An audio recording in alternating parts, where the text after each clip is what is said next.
My friend, this is for a very special student recap. However, this should be shared because it is basic ukulele knowledge from point A to point B. This is our ukulele, has a headstock, has tuning pegs, has a fretboard. Connected is the distance between the nut, which is right up here, generally made out of plastic, some polymer or ivory, bone, to our saddle, which is also made of the same thing. Has notches and grooves for the size of string. Sits on top of the bridge, and that's where our strings generally connect in. Electrics have them come through the bass, cellos, basses, stuff like that have big old loops on the bottom, which hook to little hooks like a banjo would do, or they've got a metal nub bullet in the middle there that can be popped out in some strings if not. So on here with our ukulele, it's strung by taking the strings, putting them through here, and then when we put them through, we pull out an extra amount of space. Thusly, when we put the string through there to have it strung later at the tuning peg, we have enough space to wrap it underneath itself 3 times and then pull it back down through itself and pull, just like a treble clef looks. When we do that, we can wrap the strings underneath on the ukulele, which is wonderful because they don't get your arm. If you haven't done this, next time you go to take your guitar or your ukulele in to be serviced, which should be every 3 to 6 months, to get new strings, make sure your fret's doing well, that you're not getting a bow in your headstock here on the fretboard. That sort of movement and changing makes sure you have no burrs on your frets while you're playing and make sure that the instrument's sounding up to its best. Watch them do that and start doing it yourself after that. You'll have a lot more pleasure knowing that you did the restrings on the ukulele. Plus, it's a little cheaper. Other than that, we have 4 strings on our ukulele. This is comparison, not a tenor. The other type of tenor would be comparison of a guitar. So those of you that do the tenor lessons with us, it is the top 4 strings of a guitar. With this, we have a G, which is a high G, a middle C, which is a thick string, an E note, which is the 3rd of E, and then an A, which is the 6th of E. When I play just this open stringing, the chord that is made from it is a C major 6, or an A minor 7. Reason being, 4 strings, to make a chord, we need 3 notes, a triad. So that's a great place for us to start. What is a note? A note is a string or a pluck or a tap or a hit of any type that causes a vibration. That vibration is a single solitary frequency. When we add another frequency to it, it becomes a harmony because there's 2 notes going at the same time, and where their peaks and troughs hit, it causes tension, or it causes a very soothing, pleasing sound like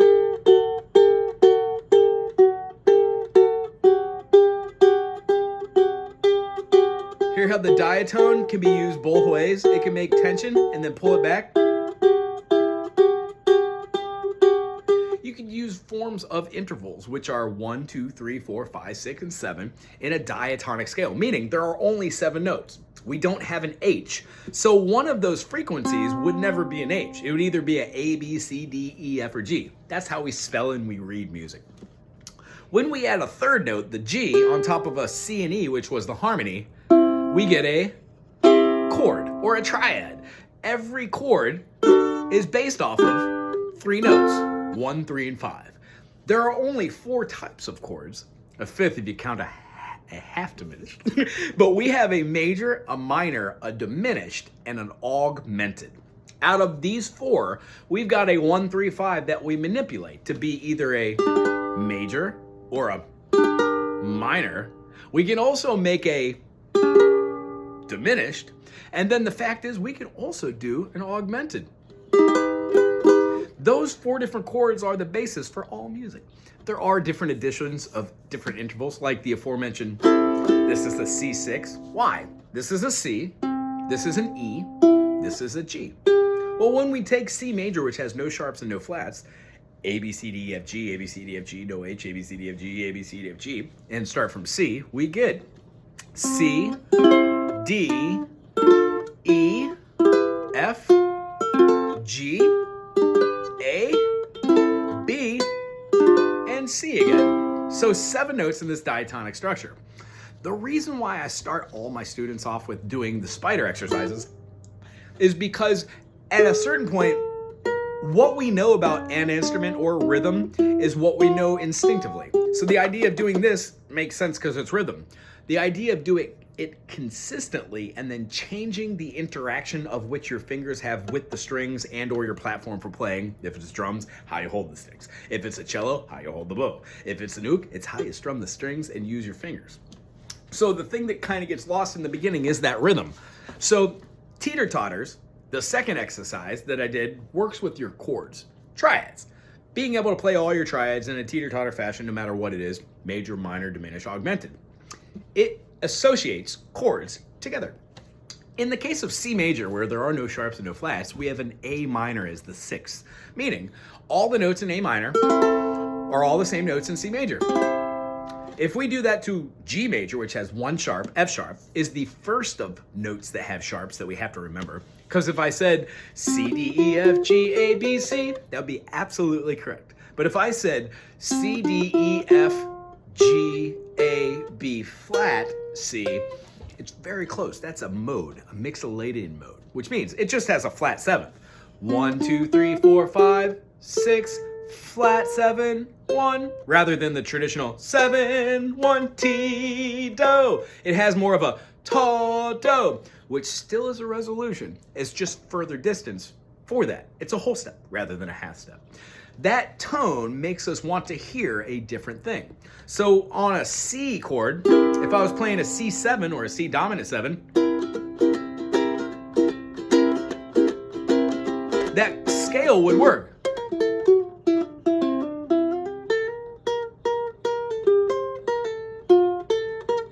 Because that B flat's in there. But if I tried playing a C major 7 and tried using that B flat, those two would conflict each other as a diatone, aforementioned. So what we do is we learn where to put the fingers, and all the shapes are all the same.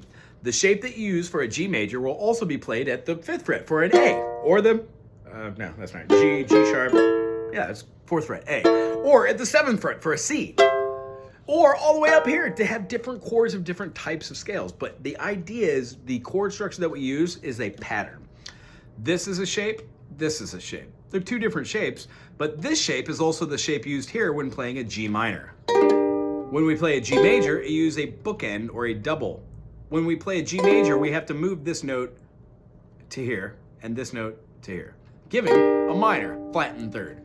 What we do is we learn how to play all those through the eyes of the teeter-totters. So I'm gonna do a spider exercise. This is what we do in the beginning to gain muscle memory using my pointer finger on my strumming hand. So which means when my fingers go up, I put my thumb on the string I just used, which also keeps it from ringing out or me playing it accidentally. Not only that, but it gives me, I guess, spacing and location for where my fingers should be in relativity to the other fingers.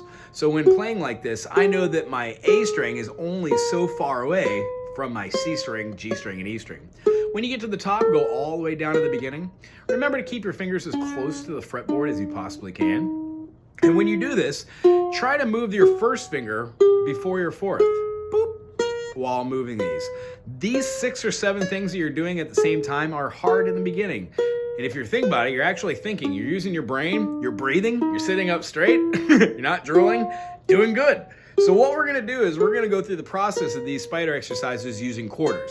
If we used whole notes, it would be 1, 2, 3, 4, 2, 2, 3, 4. This helps us in the beginning. So if you want to start doing all whole notes, that's great. Whole notes are worth 4 beats, and they use the duration of them.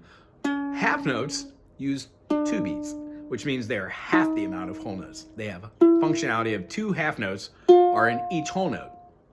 And then there are 1 beat for just quarter notes. There are 4 quarter notes in a half note, meaning 1, 2, 3, 4, 1, 2, as quarters is the same as halves. 1, 1, 1, 1, 1, half note, half note, half note, half note. So when we go and do quarter notes, when we play 2 beats, there are 2 eighth notes per quarter. So if we said quarter and played eighth note, quarter, quarter, quarter, quarter, quarter, quarter, quarter. Hear how there's an eighth note, eighth note, eighth note for every quarter. Thusly, when you do, there are 4 of those beats for every eighth. If an eighth is eighth note and you did eighth note, 4 beats in there, those are 16th notes, so on and so forth. I know it sounds weird, but that concept while doing spider exercises relates to teeter-totters. Because when we take a chord like, let's say, a D7, first finger on the G string closest to the nose, 2nd fret, and then our 2nd finger going all the way to the E string, leaving the A, no, that's right, the A string and then the C string open. You can also put your 3rd finger down here on the high A string at the 3rd fret for a C note, same as the low note, and it broadens the chord.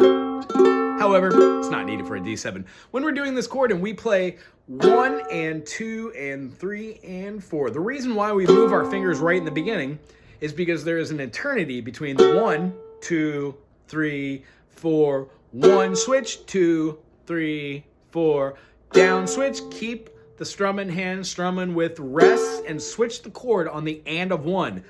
And 3. In the beginning, when you're playing 2 chords, you might not notice it. With 1 chord, super easy. 2, 3, 4.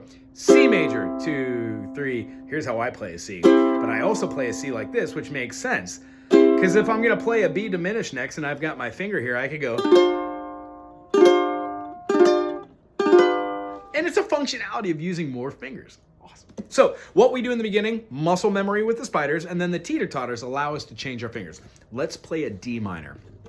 First finger, 1st fret on the E string, 2nd finger, 2nd fret on the G string, and then 3rd finger, 2nd fret on the C string, giving us D minor. If we play 1 and 2 and 3 and 4 and 1, and there are a bunch of beats to move the finger. So follow me really slow here. 1 and 2 and 3 and 4.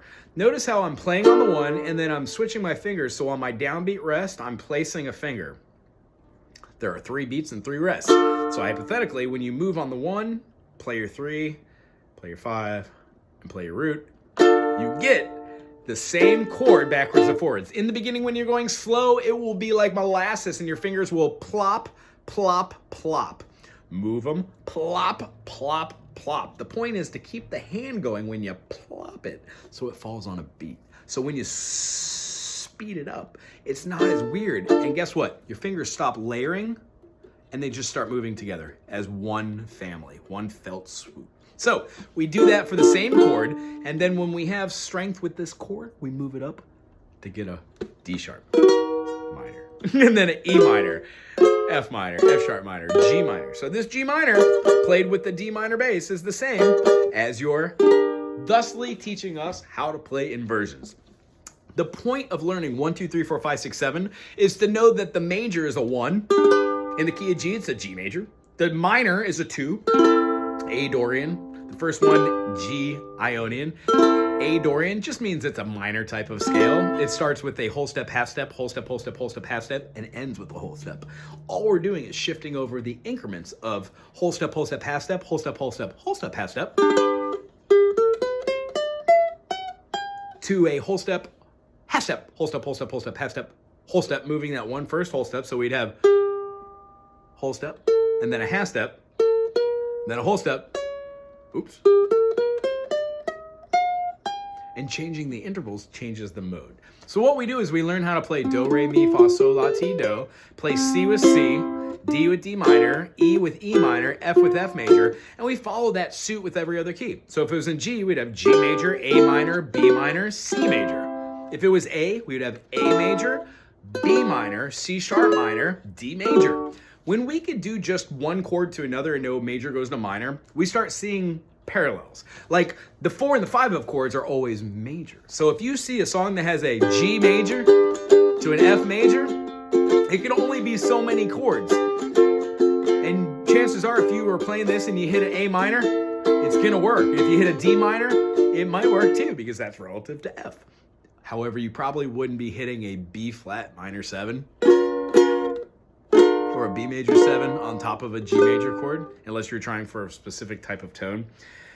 The idea is when we learn our chords with the 4 types of chord basis, 1, 3, 5, 1, flat 3, 5, 1, flat 3, flat 5, and 1, 3, sharp 5, those chords are then manipulated, and then we start playing instead of just all rhythm, we start doing some finger movements with these scales. So if we were playing a finger exercise in the key of C major, no sharps and flats, and the progression was a 1, 4, 3, 2, 1, that would be C major, C, D, E, F, to an F major, E, C, D, E, D, and a C. So we'd have a C major, let's say it's in 4/4, to an F major, there's our 4 chord, it's a major, to a minor 3, E minor, to a minor 2,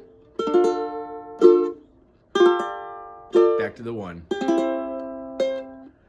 What we learn is you could play a C as an open legato, where the notes ring out, or you could have it closed like a staccato chord. Same tones.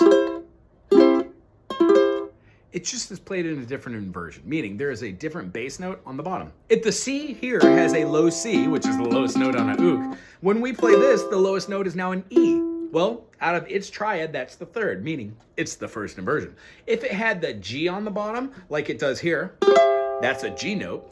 C, D, E, F, G. That makes a C major second inversion. What we do is we notice that this chord we played looks exactly like the chords we know down here. Thusly, it completes the circle of the cage system, fretboard recognition, knowing where your octaves are, knowing where the same note is on the different strings, knowing what notes not to hit because they just don't work quite well, and then when to hit them.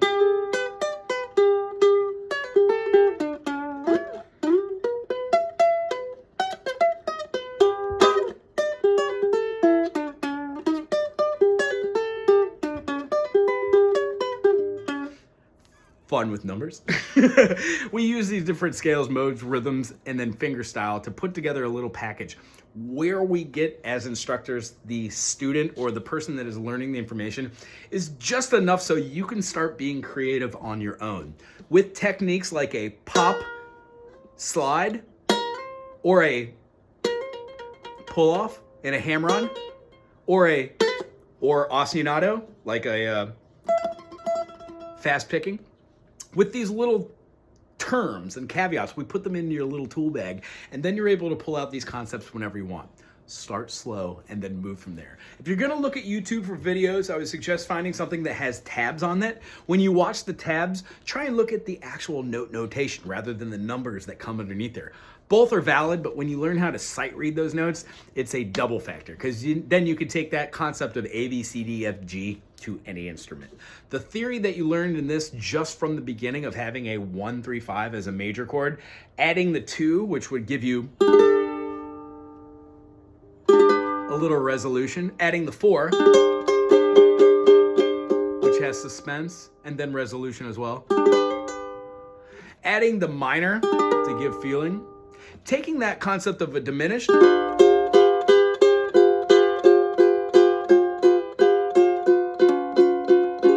then being able to move to a different key as a result of using the fifth or the diminished, the fifth as a dominant or the diminished as a blending or leading tone. The concept behind this is it doesn't fall into place right away, but when you play progressions over and over again and you play with other people and you watch what they're doing and you emulate and you make up your own ideas and movements and phrases, the instrument that you're on, whether it's your voice or internally just thinking about music, becomes your own, and you're able to do wondrous things with that. I really hope this video and other lesson videos on my channel and other channels help you to explore your instrument and explore the creativity within. Cool? If you ever have any questions, please put them in the comment section, or if you have my email me. For those of you who are watching this as well, please suggest something in the bottom in the comments that's super awesome music related and nice if you want. If you'd like to subscribe, do that as well. Other than that, aloha, my friends.